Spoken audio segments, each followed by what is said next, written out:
Orang bermalam-malam jagungan sama teman asik itu kan perlawanan terhadap nafsu kita, syahwat kita untuk mungkin nikmati dugem di bar atau di tempat-tempat maksiat.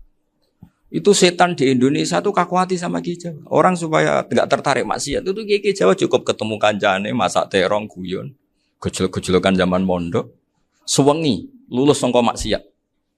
Bar wis tutup. Saya akan cerita sedikit tentang tradisi hujjah. Dulu lama itu kelihatannya sederhana, tapi kalau berargumentasi itu hebat. Tadi Gus Yofur menyebut kitab Mbah Hasyim itu mengharamkan kentong. Beliau masyhur itu punya kitab namanya Al-Jasus an Tahrimin Nakus. Intinya kentong itu haram. Secara dalil ini meyakinkan sekali karena ketika Rasulullah rembukan sama sahabat, kita dengan apa memaklumatkan orang kalau waktu sholat masuk. Ada sahabat yang usul pakai kentong. Dzaka lin nasara itu Nasrani. Ya pakai buk itu semacam trompet besar. Dzaka lil Yahud. Kemudian ada yang usul kalau gitu api ya Rasulullah dzaka lil Majus. Sehingga dari hadis itu Mbah Hasyim berpikir kentong itu haram. Tapi Mbah Fakih Mas Kumambang itu mengkritik Mbah Hasyim dengan ngarang kitab Hazruus an Tahrimin Nakus. Jadi beliau komentari kitab itu sambil geleng-geleng kepala. Kitab kok keliru nganti ngono itu. Jadi cara pikirannya siapa Ki Fakih. Kentong di Indonesia itu kanggo wedhus dicolong gitu. Pos kampling gitu. Kalau ada banjiran ya kentong, ada maling ya kentong. Jadi enggak ada persamaan sama sekali dengan kentong yang milik orang apa? Nasrani. Sehingga di pondok saya itu ada kentong tapi jelek sekali. Karena itu satu-satunya cara supaya beda dengan kentong yang di gereja. Kalau elek kan mirip kentong di pos kampling. Itu ya agak-agak ilmiah sedikit. Dulu ceritanya Gus Yofur itu saya teruskan. Itu singkat cerita, itu kalau yang di kejadian di Termas itu Mbah Dimyati sudah nyuruh semua kentong disembunyikan karena mau ada Mbah Hasyim. Cerita itu mukarrar di Kiai Fakih sama di Kiai Dimyati Termas. Setelah kentong dikumpulkan semua, Mbah Hasyim datang, senang, ngiranya Syekh Dimyati ini sependapat dengan beliau, yaitu sama-sama enggak ada kentong. Tapi setelah itu ada santri yang matur, Mbah Dim pun beres kentong pun kula delikno sedanten. Itu di depan Mbah Hasyim. Jadi GR-nya Mbah Hasyim bahwa Mbah Dim itu sependapat akhirnya hilang. Ternyata ini akal-akalan tuh gitu. Karena santrinya matur, Mbah Dim pun beres sedanten kentong beduk sudah disingkirkan. Itu di depan Mbah Hasyim. Saking lugunya santri dan saking ikhlasnya agak ngerti mahalus syahid ini adalah Mbah Hasyim. Saya mau meneruskan cerita Gus Yofur. Dulu, ini cerita dulu. Dulu Mbah Mun ngaji di Lirboyo, tapi Kiai Makhrus ngaji sama Kiai Khalil Harun. Kiai Khalil Harun itu adik juga sekaligus muridnya Mbah Umar Harun. Mbah Umar Harun itu generasi kedua setelah Mbah Ghazali. Beliau menantunya Mbah Ghazali, tapi ya sudah ponaan. Sehingga tradisi ini penting karena saya berkali-kali bilang di mana-mana. Status orang tua dan mbah itu adalah terserah anak cucunya. Bukan terserah mbahnya, tapi terserah anak cucunya. Saya tidak akan bosan mengingatkan ini. Saya pernah di makamnya Nabi Yakub, itu ya dikemuli bendera Israel.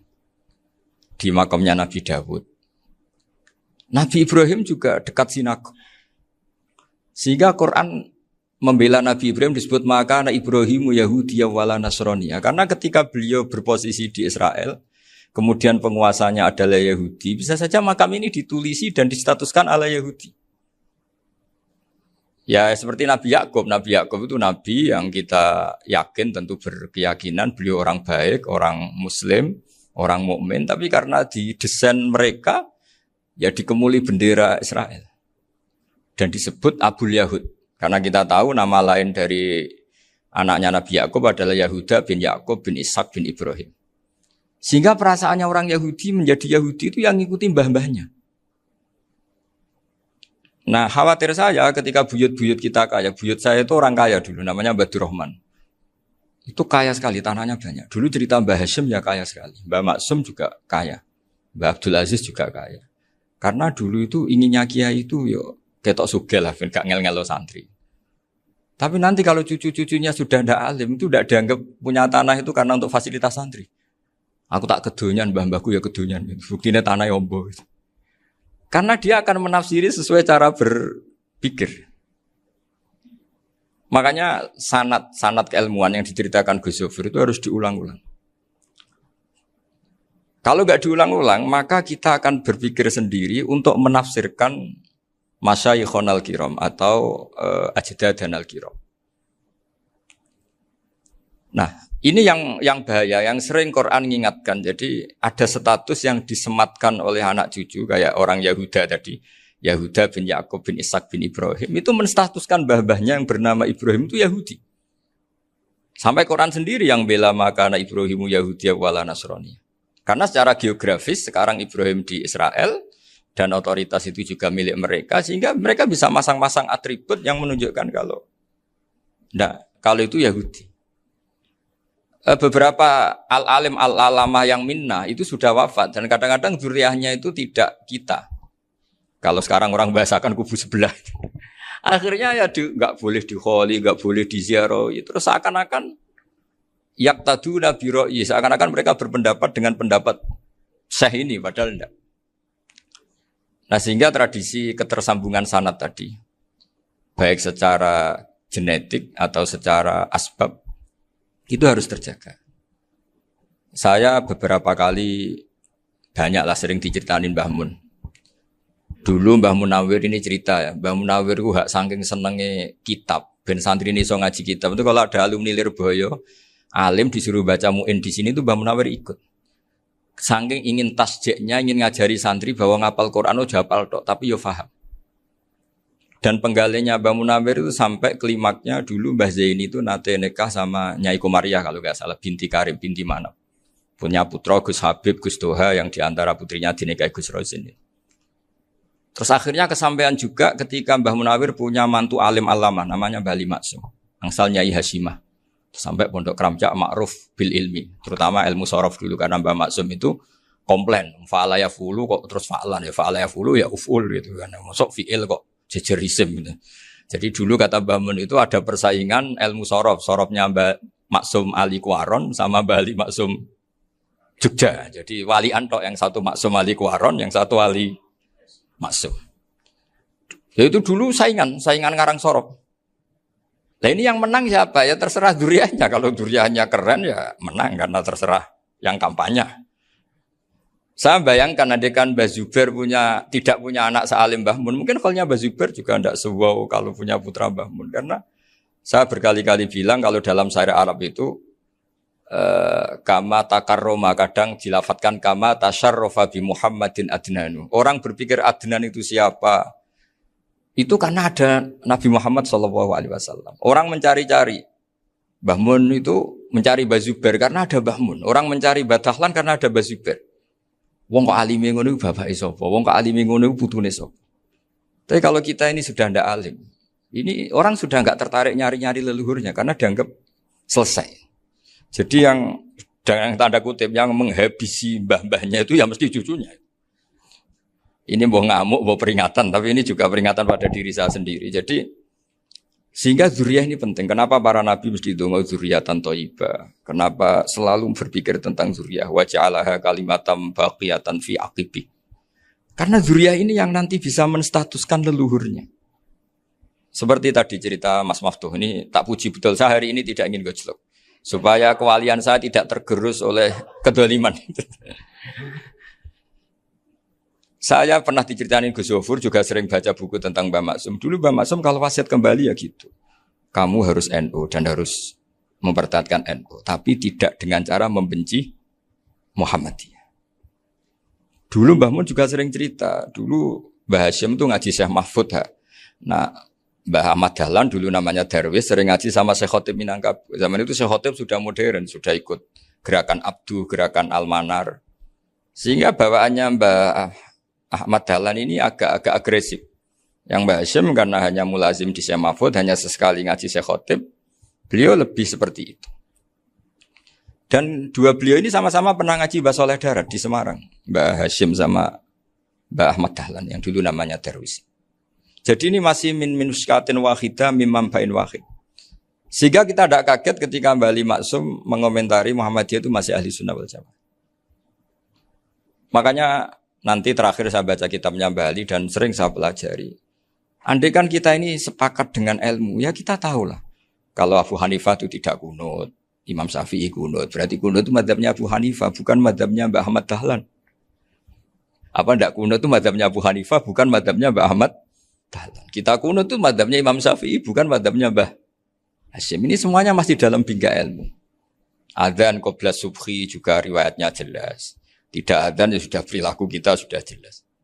Dulu Mbah Mun sering didik kita gitu. Saya sering dengar cerita kalau dulu Pak Arif Fakhruddin begitu hormat sama Mbah Ali, apalagi dzuriyahnya Mbah Azhar Basir, karena beliau dulu do ngaji di Termas. Dulu itu enggak ada masalah karena semuanya dianalisis pakai ilmu. Tapi sekarang pakai identitas, yang kunut itu NU, yang enggak kunut Muhammadiyah. Berarti Abu Hanifah itu Muhammadiyah, Imam Syafi'i itu NU. Berarti Imam Syafi'i itu ya anak buahnya Ki Miftahul Ahyar kira-kira gitu kan anak buahnya Pak Said Akil. Kan terus jadi repot. Dulu kita ini pengagum ilmu, bukan pengagum perbedaan. Sehingga di sini yang saya kagum dari sekian ceritanya Mbah Ali Maksum, supaya kitab ini to the point, supaya nggak lama-lama karena waktunya juga. Nanti kalau kemalaman ini kena semprit ini sudah. Ini diantara yang diceritakan Bali itu unik. Imam Syafi'i itu sering tawassul, sering wasilah sama siapa itu? Abu Hanifah. Ini sudah tak petakan, saya baca yang sensitif-sensitif lah. So, yang ini ya. Ziyar al-Babus Samin, terus sebentar ini yang bab tawassul.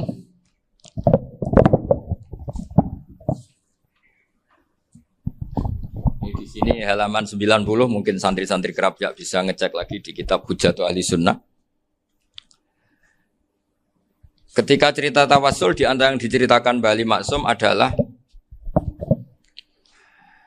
perilaku ya, bukan sekedar statement tapi apa? Perilaku. Perilakunya Imam Syafi'i atau ahwalnya kalau bahasa halusnya, yang selalu ke makamnya Abu Hanifah untuk tawassul. Padahal Imam Syafi'i itu orang yang secara ilmu sering kritik Abu Hanifah. Jadi ini saya baca ini di halaman 100, jadi tawassul mulai halaman 9 berapa ini? Sampai halaman ini yang Qala sami'tu Syafi'iyya yaqul inni la atabarraku bi Abi Hanifah wa aji'u ila qabri fi kulli yaumin za'iran. Fa idza uridat li hajatun shallaitu rak'atain halaman 100 waji'tu wa sa'altu wa ta'ala al hajat indahu fama tab'udu anni hatta tuqda. Kanal Imam Syafi'i ayyama huwa bi Baghdad yatawassalu bil Imam Abi Hanifah yaji'u ila dorihi fayusallimu alaihi wa yatawassalu ila Allah bihi fi qada'i hajati. Terus wa yatawassalu Imam Ahmad bi Imamina Syafi'i. Jadi di antara yang diceritakan Mbah Ali Maksum itu betapa Imam Syafi'i yang terkenal sering mengkritik Abu Hanifah dalam tatanan fikih karena beliau tidak percaya ada istihsan. Abu Hanifah berpendapat adanya istihsan, dan kita tahu lah ikhtilafu Syafi'i wa Abu Hanifah itu besar sekali. Tapi beliau itu tahu Abu Hanifah itu orang yang sangat soleh. Abu Hanifah itu kalau ketemu sama orang yang utang beliau itu yang lari bukan yang utang Abu Hanifah, karena takut orangnya itu izin. Jadi kalau ketemu yang utang di jalan itu yang sembunyi itu Abu Hanifah. Kenapa engkau sembunyi? Ada yang utang saya lewat, nanti orangnya malu. Jadi setingkat Robi'ah Adawiyah itu beliau di rumah ada maling itu sembunyi. Ditanya kenapa engkau sembunyi? Malu, gak ada yang dimaling. Malu sama malingnya karena serumah itu gak ada barang yang layak dicolong itu. Itu Robi'ah sabda sembunyi. Itu yang bisa niru itu Abu Hanifah. Jadi wali-wali besar ini ternyata saling menghormati dan saling tawassul. Nah saya berharap tawassul ini bukan sekedar perilaku sosial, tapi memang ada sanadnya. Sehingga terus diceritakan Bali di sini dulu istaqa Umar bil Abbas. Kata siapa tawassul harus dengan Rasulullah SAW? Dulu istaqa Umar bil Abbas. Sayyidina Umar itu tawassul istisqa dengan Sayyid Abbas. Padahal kita tahu Sayyid Abbas ini tidak nabi. Terus beliau cerita sampai Imam Syafi'i tawassul sama Abi Hanifah. Sehingga enggak ada perdebatan itu kan Umar. Kalau Umar kan ada jaminan boleh diikuti karena beliau sahabat. Bali cerita tentang Imam Syafi'i yang tawassul dengan Abu Hanifah. Seargumentatif itu. Sehingga ada cerita dalam sebuah tafsir, ya saya ulang lagi, ada cerita di sebuah tafsir, kenapa Nabi Musa ditanya Allah, wa matil kabiyaminika ya Musa. Ma'ana wa ta'ala a'lam, tentu Allah sangat tahu yang di bawah Musa itu apa. Karena Allah tahu Nabi Musa itu grogi. Orang dipanggil Wali Maksum pasti grogi, santri dipanggil Mbah Mun pasti grogi. Kenangan saya setiap dipanggil Mbah Mun ya mesti tanya, yang ringan-ringan, wis sarapan ya. Arung sarapan ya sarapan. Pas sarapan ya kan tanduk mangan sing enak, wong santri ora tau mangan enak. Ya enggak pernah ngomong yang penting, ngendikan yang penting. Nah, karena Nabi Musa ini grogi, ini sebagian tafsir. Itu ditanya yang ringan, saku iku nggawa apa? Karena pertanyaannya ringan, Nabi Musa juga ringan. Ya Nabi Musa itu sampai lali, iku pangeran sing ya'lamu sirra wa akhfa. Diterangno. Niki tongkat Gusti. Gunane kathah Gusti tongkat iki. Qala ya aso ya atawakkau 'alaiha wa ahusyu biha 'ala ghanami wal ya fiha ma'arifu ukhra. Oh, tongkat Gusti niki penting mesti. Nggih nak. Nggih macam-macam lah Gusti. Atawakkau 'alaiha wa ahusyu biha 'ala ghanami kangge menghalo kambal. Masih terangno terakhir dan yang lain-lain Gusti. Wal ya fiha ma'arifu ukhra. Sehingga akhirnya rileks. Karena Nabi Musa terus ngerti. Ternyata ketemu pangeran itu gak seserem yang saya bayangkan gitu. Pertanyaannya ringan. Itu ada ilmunya. Tapi cerita ini yang versi tafsir ini tidak yang seperti di Manaqibul Ghazali. Di beberapa kitab tentang Manaqibul Ghazali diceritakan di alam roh Nabi Muhammad sallallahu alaihi wasallam itu yubahi bi ummati, saking yubahinya sampai ngendikan ulama ummati ka anbiya'i Bani Israel. Ulama umatku itu pinternya atau statusnya itu mirip-mirip lah. Kaf itu ya mirip-mirip lah, mirip-mirip kayak ulamanya nabinya Bani Israel. Akhirnya Nabi Musa itu tersinggung sekali, bagaimana mungkin ulama disamakan dengan apa? Nabi. Sehebat-hebatnya ulama itu kan ndak akan yabluhu darajatan nubuwah atau yartaqi ila darajatin nubuwah. Itu akhirnya, ya kalau kamu nggak percaya panggil. Yang dipanggil Imam Ghazali. Ya Nabi Muhammad juga nggak mau kalah itu. Kalau manggil ulama RT ya kalah keok. Gitu. Akhirnya Imam Ghazali datang, ditanya sama Musa, Mas Muka, nama kamu siapa? Ana Muhammad bin Muhammad Al-Ghazali At-Tusi Asy-Syafi'i. Itu disebut panjang. Nabi Musa guyu-guyu. Kamu ulama kok ngomong yang nggak penting. Ditanya namanya kok penjelasannya sepanjang itu. Dianggap itu satu kesalahan. Masa tanyanya nama kok ditanya jawabnya Muhammad bin Muhammad Al-Ghazali At-Tusi Asy-Syafi'i. Kepanjangan itu. Ketika Nabi Musa agak mencibir, agak gimana itu terus saya Imam Ghazali, kalau ini masalah, lebih masalah jenengan. Apa itu? Yang tanya jenengan tuh Allah ya'lamu sirra wa akhfa, dan Allah hanya tanya wa ma tilka biyaminika ya Musa. Harusnya jenengan jawab aso ya titik, bukan kepanjangan. Atawakkau 'alaiha wa syubha itu kepanjangan. Allah tanya yang di bawah kamu itu apa? Yang di tangan kamu. Harusnya jawabnya hanya aso ya. Tapi kenapa penjelasannya sepanjang itu? Sampai terakhir waliya fiha ma'arifu ukhra. Terus pinter tenan jadi gitu. Terus Nabi Musa terus bilang, ya pinter tenan dan gitu. Padahal kita tidak pernah GR seperti itu kan, kebetulan Imam Ghazali gitu. Kalau yang lain mungkin ya keok lah kira-kira gitu. Tapi ini cerita dalam khazanah keilmuan. Benar yang dikatakan Gus Zofur. Saya termasuk orang yang pernah mondok Lirboyo Pasanan. Jadi setelah saya disuruh nemani Gus Kamil, tahun berikutnya Gus jenengan disuruh. Pokoknya anakku mbok sak wulan lah kudu tahu mondok Lirboyo. Piye-piye aku tahu ngaji Wakarim. Terus yang disuruh mbaturi Gus Kamil itu saya. Jadi saya pernah 1 bulan tuh di Lirboyo. Karena saya ini santri beling ya, kontraknya pokoknya penting ziarah Bakarim. Biasanya enggak pernah ngaji, pokoknya gerbar ngisa. Ziarah ya sudah. Ngaji subuh ingat saya sama Gus Imam.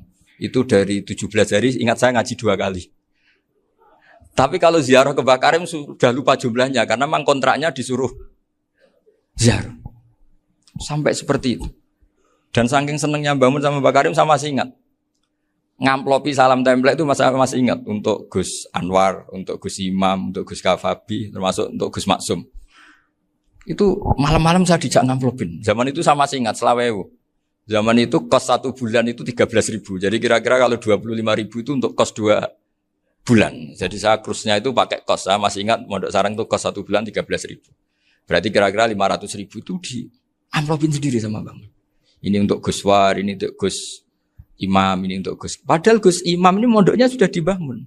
Itu Mbah Mun hormatnya sampai untuk jatah salam tabligh. Nah yang ribet kebalikannya, kita pulang Gus Imam karena melihat Gus Kamil ini putrane Mbah Mun, Gus Kamil disangoni. Saya juga disangoni karena Gus Imam dulu ngaji juga sama Pak D saya. Sama keluarga saya. Itu kata Gus Kamil setelah keluar, mau kamu nih gue abal, boten berarti gue aku. Karena ini penting. Ini kalau sampai dianggap tukar guling, ribet deh. Jadi ditakwil sendiri lah. Mau kamu nih gue abal ya, boten wis, yes berarti halal. Tapi sama Mbah Mun ya ditanya.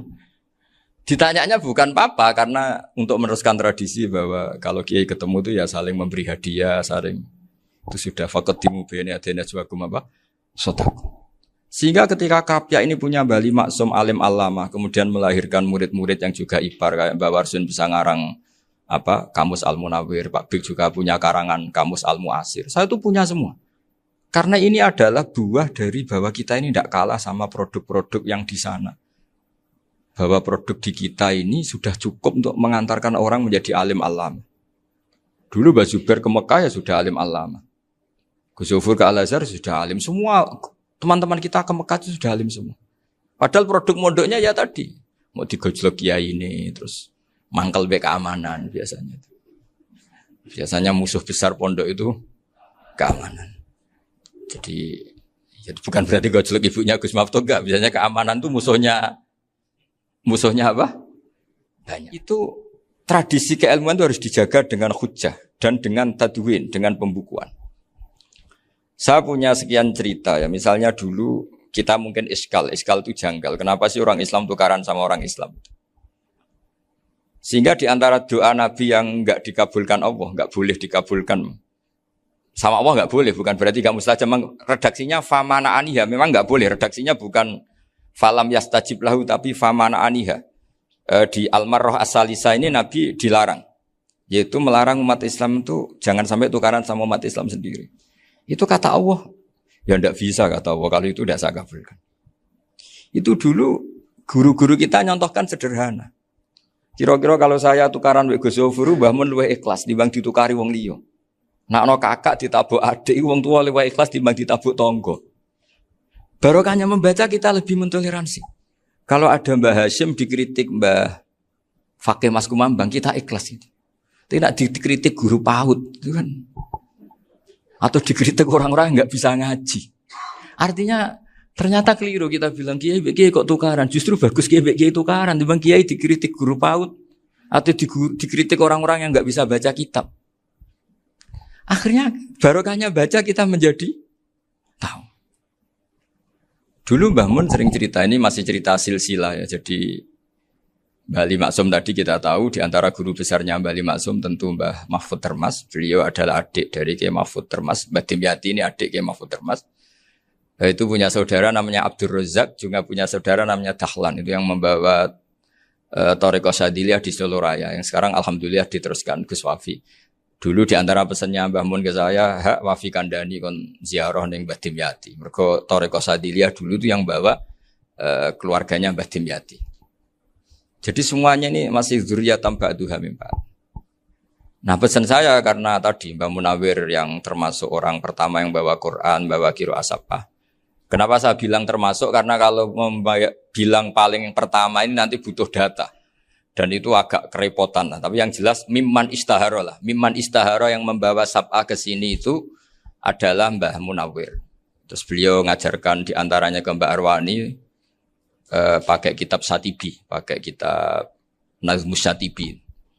Terus Nazmus Satibi itu diteruskan oleh Mbak Arwani, ditulis. Yang nulis dulu Mbak Dola Salam. Bapak saya itu murid Mbak Dola.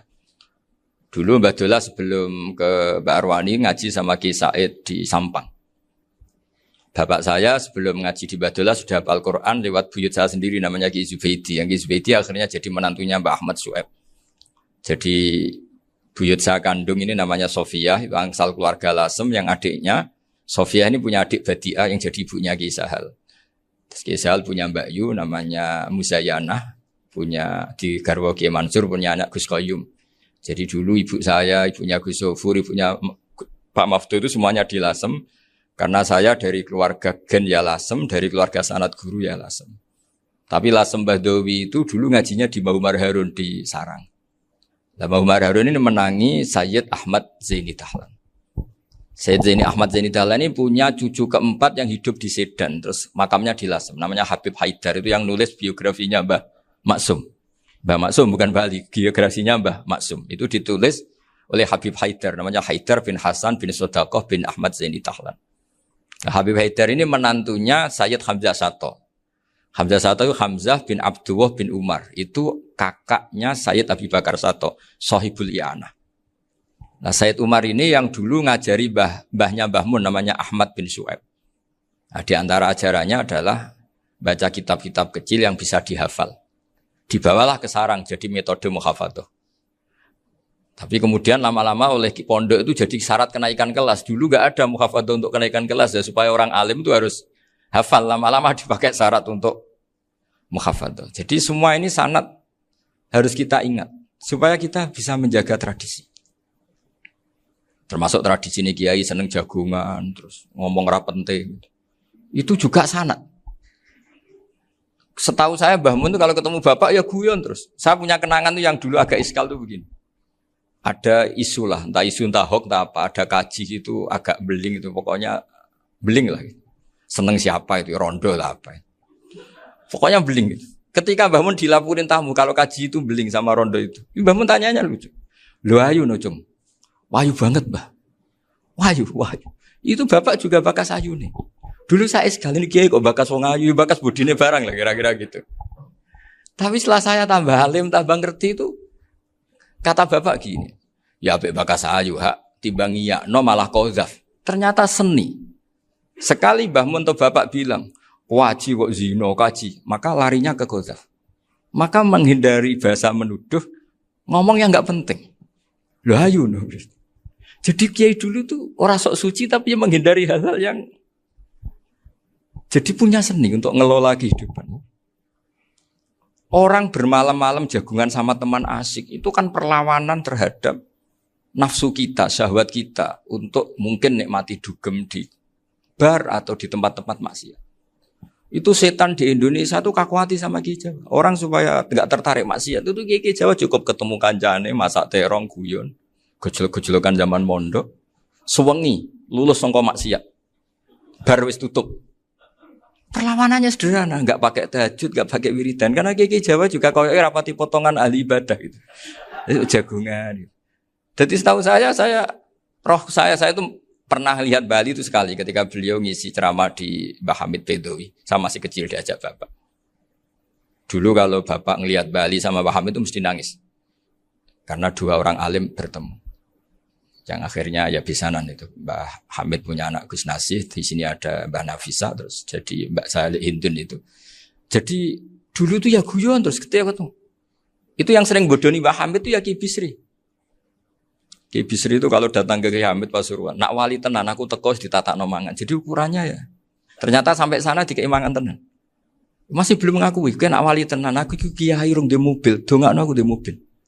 Sudah kalah satu seri itu masih gak terima. Lalu itu Mbah Hamid akhirnya berdoa, ayo monggo, mungkin-mungkin Ki Bisri gak ada mobil. Itu setelah didoain masih tanya, mereknya apa merek? Jadi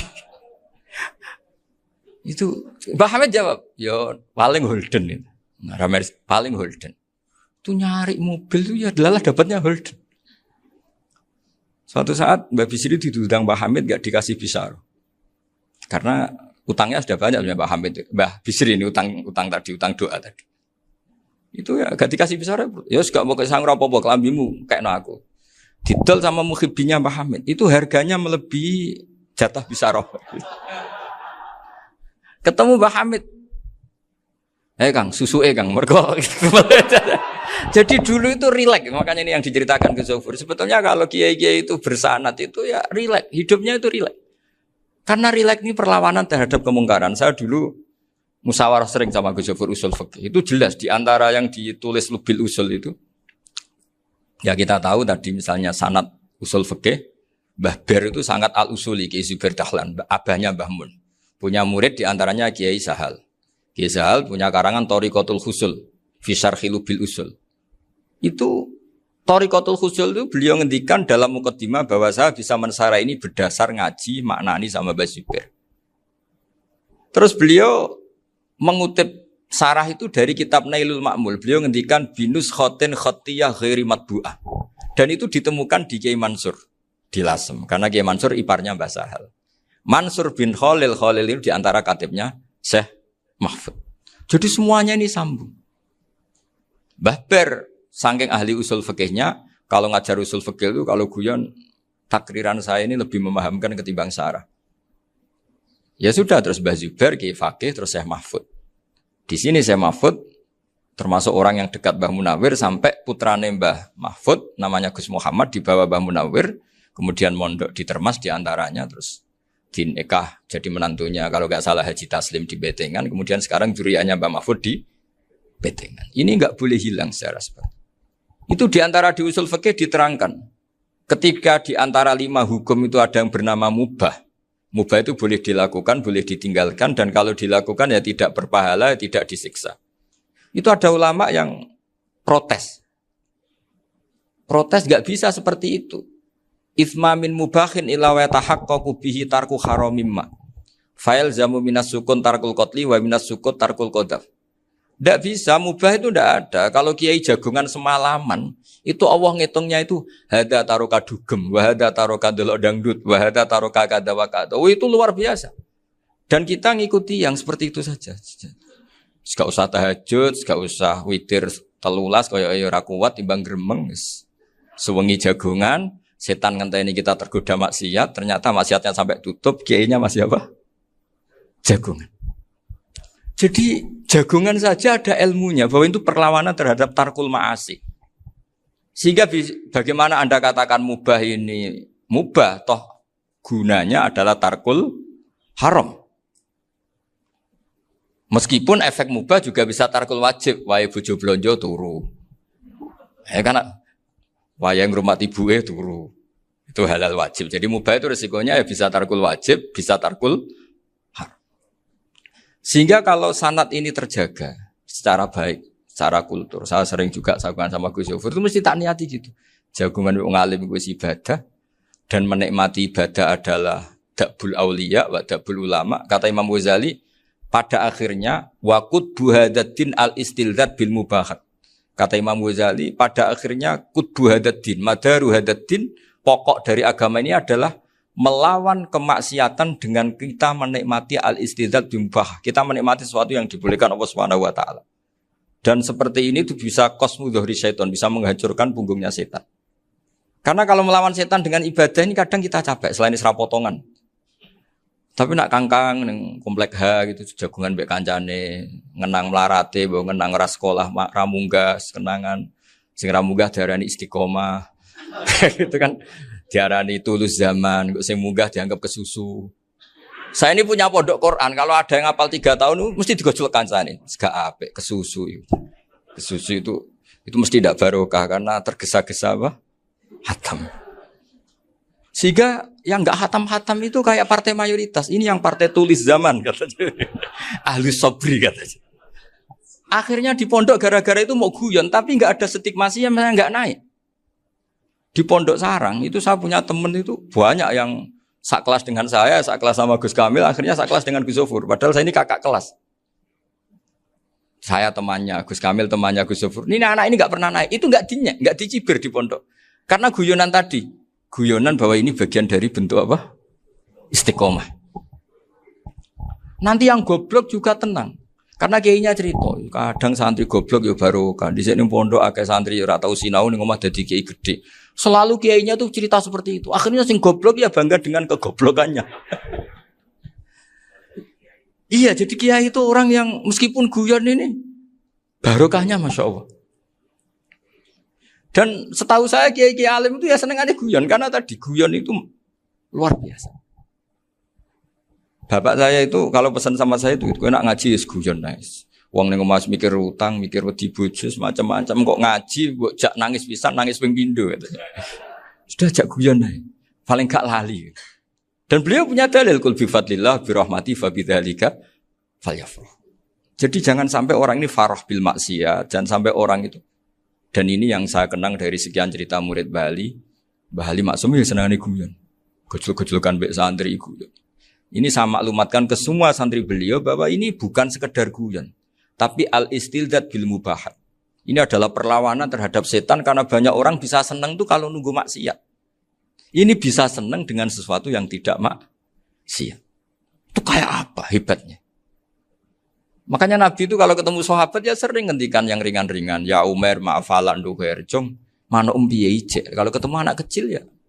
Nanti ketemu yang tua-tua yang sudah enggak bisa mikir, ya cerita-cerita saya mohon sekali murid-murid kerap ya. Jangan hanya ngaji fikih. Kalau hanya ngaji fikih itu posisi Abu Hanifah itu seakan-akan nyun sewu orang yang sangat tidak ahli hadis. Karena beliau di situ kelihatan kalah sekali dengan Imam Syafi'i.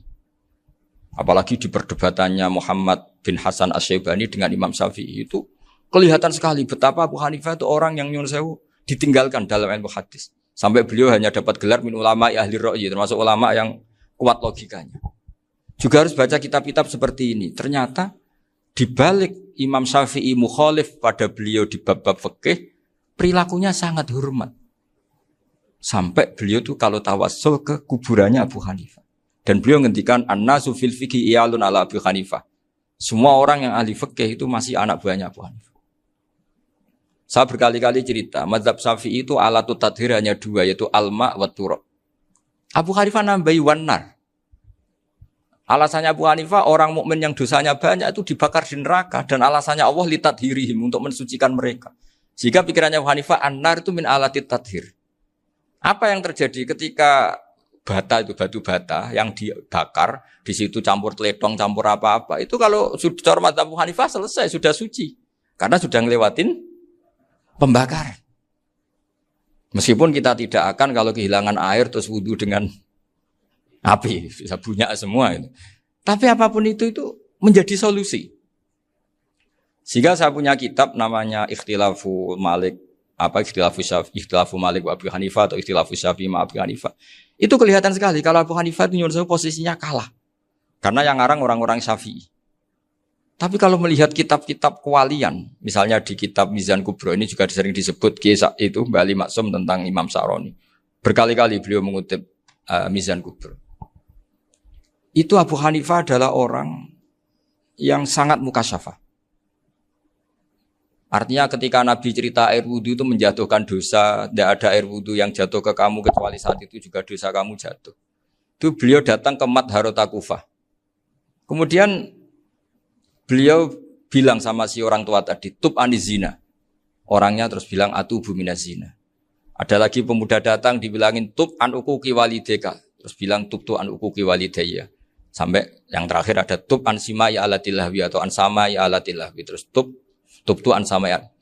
Ketika orang itu ditanya, kenapa engkau begitu tahu dosanya apa? Saya tahu air wudhu ini menjatuhkan apa. Jadi kira-kira kalau zina mungkin ya batang babi lah. Kalau hanya sekedar melihat bak-bak mungkin ya curut atau tikus lah kira-kira gitu. Nak dulu sediluk ya mungkin ya tikusnya cilik gitu. Nak dulu suwi ya tikus werok itu atau apalah. Pokoknya beliau itu tahu. Tapi anehnya Abu Hanifah apa? Setelah itu dia nangis minta mukasafahnya ditutup. Ya Allah, saya ini mukasafah kok malah menjadi tahu sawatil mukmin. Padahal aturan syariat jenengan man satara musliman satarahu, bahwa enggak baik melihat jeleknya orang mukmin. Minta ditutup. Makanya saya ini bangga ada mukasafah. Makom yang kita sampai sekarang tuh makom setelah Abu Hanifah mukasafah. Jadi Abu Hanifah repot-repot mukasafah, minta makomnya ditutup tidak menjadi mukasafah. Dan alhamdulillah kita sudah tidak mukasafah sebelum minta ditutup. Jadi kita ini keren. Keren karena aturannya itu man satara musliman satara huwa, yang tidak tahu aibnya orang muslim maka Allah akan nutupi aibnya di akhirat. Dan kita alhamdulillah barokahnya tidak mukasafah, tidak ngerti aibnya orang mukmin. Jadi kita harus pakai patokan ilmu. Saya ulang lagi, kita harus pakai patokan. Makanya saya tahu betul ketika Kiai Hamid Pasuruan, beliau dulu ngaji Jamul Jame, ngaji Juman, Bali Maksum di sana sama Gus Habib, sama Gus Muhammad bin Mahfud. Termasuk mbah saya kandung dulu Kiai Sidik. Mbah saya yang dari itu juga ngaji di Termas. Bapak saya dulu Kiai Nur Salim ngaji di Buyut Baiti. Dulu itu kawin juga sederhana, kayak cerita Gus Zofur. Jadi bapak saya kandung itu Kiai Nur Salim itu ngaji di Mbah Baiti. Mbah Baiti itu adik kandungnya buyutnya saya dari ibu. Nah, Mbah Bedi itu teman akrabnya mbah saya namanya Kiai Nursam, Mbah Nursam. Singkat cerita terus Nur ke Jorabi arah Arabekno itu. Setelah bapak saya ke Mbah Dullah mau ditawarin jadi mantu, kata bapak saya kula pun dipek mantu Mbah Bedi. Akhirnya dapat ibu saya itu. Karena ibu saya itu cucu Mbah Bedi, cucu lambung. Jadi mbahnya ibu saya itu Mbak Yunya Mbah Bedi. Namanya Mbah Sofia tadi yang dapat Mbah Idris itu. Yang Mbah Idris ini bin Umar. Ya Mbah Umar yang mbahnya Mbah Hamid itu. Hamid bin Abdul bin Umar. Kalau bahasa itu Fatimah binti Idris bin Umar. Dulu kecilnya Mbah Idris namanya Abdul Khalik. Kalau kecilnya Mbah Hamid namanya Abdul Mukti. Kalau kecilnya Mbah Maksum namanya Muhammadun kalau nggak salah. Dulu itu orang dulu itu namanya dua-dua karena diganti ketika musim apa? Haji. Jadi ini terjaga. Sehingga tidak ada ceritanya kiai-kiai yang jagongan kemudian santrinya itu yang agak-agak khawatir. Kiai kok sungi-sungi jagongan, gak tahajud, gak duha, itu tidak ada. Karena ini dianggap fi'lul mubahat untuk melawan mungkar. Jadi sehingga di kitab Ihya diterangkan, kamu jangan ngira orang-orang soleh ketika jagungan itu min ahlil bitolah wa takasul. Itu orang-orang yang pemalas itu enggak. Tapi mereka bisa mengasyiki Allah. Bahwa dalam jagungan ketemu teman ya asik, gejul-gejulkan sama Pak Maftuh ya asik. Dan keasikan ini bentuk perlawanan terhadap keasikan harus dengan maksiat. Itu kayak apa kalau kita ngaji sampai seperti itu. Termasuk tadi yang diceritakan Pak Maftuh kitab Hunyah. Semoga beliau cerita juga pernah belajar. Saya pernah belajar kitab Hunyah khatam. Itu diantara yang diceritakan Syabdul Qadir Al-Jilani. Tadi kata beliau Al-Jilani dipakai Jim Al-Jilani. Ini agak beda dengan kita. Mbah Zubair itu punya kitab namanya Al-Qolaid Al-Uluyah. Beliau menfatwakan nama-nama ajam itu kamu bebas. Ajamiyun fasna' bihi masyita. Sehingga kita kalau punya kiai harus mau qolal ustukhri. Sehingga mau qolal istukhri. Tirmidzi juga nasibnya sama. Qolat rawahut Tirmidziyu. Sing sitok rawahut Turmudziyu. Yang satu rawahut Tarmidziyu. Ya karena kita keluarganya Tarmidzi apa enggak gitu. Makanya kata Mbah Mun sama masih ingat. Kata cerita Gus Zofur tadi, adabnya Gus Zofur itu cerita tentang keluarga ibunya. Padahal keluarga ibunya juga orang-orang soleh yang luar biasa. Itu kata Mbah Mun, kowe roh jenenge Imam Bukhari tahu ya. Jenenge sapa? Saya nyebut Muhammad bin Ismail bin Ibrahim bin Mughirah bin Bardasbah. Lah iya Bardasbah mbok waca Bardisbah yo. Lah cara kene mbok Parmin mbok Parlan. Jadi Bardisbah mbok Bardasbah iku cara kene yo Parmin mbok. Iku rak Mbah Fadl Senori, dadi kabeh diwaca Arab. Jenenge Mbah Umar Harun. Dhisik yo wong Sarang, Mbah Harun, Mbah Kiro nang yo ora roh, wong dhisik yo wong kuno. Jadi kalau versi Mbah Fadl, termasuk yang pertama bikin nasab Mbah Maksum itu tulisannya Mbah Fadl yang dikutip Habib Haidar tadi. Ya saya seperti Gus Zofur juga mencari-cari hubungan ulama-ulama di Jawa. Itu Mbah Mun itu kalau bicara, mbahku harus jenis Kiai Serut. Kalau ditulisannya Mbah Fadl itu Sarof. Jadi Mbah Fadl itu fanatik orang-orang alim itu ditulis Arab. Kalau Mbah Mun itu Jawa.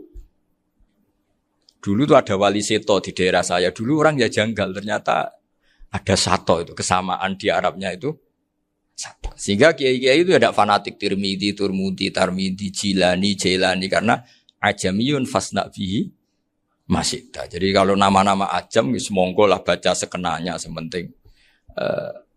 Cuma mungkin tahqiqnya benar Pak Maftuh tadi. Memang di Mu'jamul Buldan itu Al-Jilani Bikasri Jim, ya sudah kita baca Al-Jilani. Sebab itu kayak Pondok Pelosok Lirboyo itu menurut saya bagus. Orang itu maknani betul.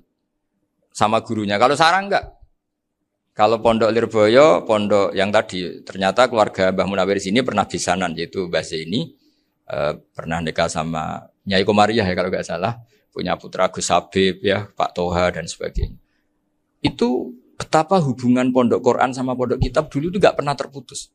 Bapak saya setelah hafal Quran itu dulu ngaji Mbah Zubair. Jadi bapak saya sering ngutip mu'en apa, padahal bapak saya itu terkenal tuh, beliau cita-citanya itu saya ingin hafal Quran kayak hafal Fatihah. Beliau itu sampai 10-nya sekali. Karena beliau inginnya hafal Quran kayak hafal Fatihah. Termasuk murid terbaiknya Mbah Dullah bapak saya. Itu ya ngaji kitab. Sehingga kata Mbah Mun, jadi Mbah Munawir de mantu Bali Maksum, itu ya sudah dipenggali. Sudah dipenggali dituruti pangeran. Lahirlah seorang Bali Maksum yang membawa. Jadi dulu itu ya Gus Muhammad yang ngaji di Termas, nanti Mbak Arwani sebelum ngaji di sini ngaji di Tebu Ireng. Sehingga Mbak Arwani bisa ngarang kitab. Beliau ngarang kitab tentang Sab'ah. Faidul Barokat namanya. Ya nulisnya ya fasih ya. Saya punya tulisan tangannya Mbak Arwani itu banyak. Saya juga punya tulisan tangannya Mbak Hasyim Asy'ari ketika nyurati buyut saya yang di Damaran itu pakai bahasa Arab. Jadi dulu itu Mbah Ali Maksum juga sama. Surat-suratannya dulu sama tokoh-tokoh Muhammadiyah ya bahasa Arab.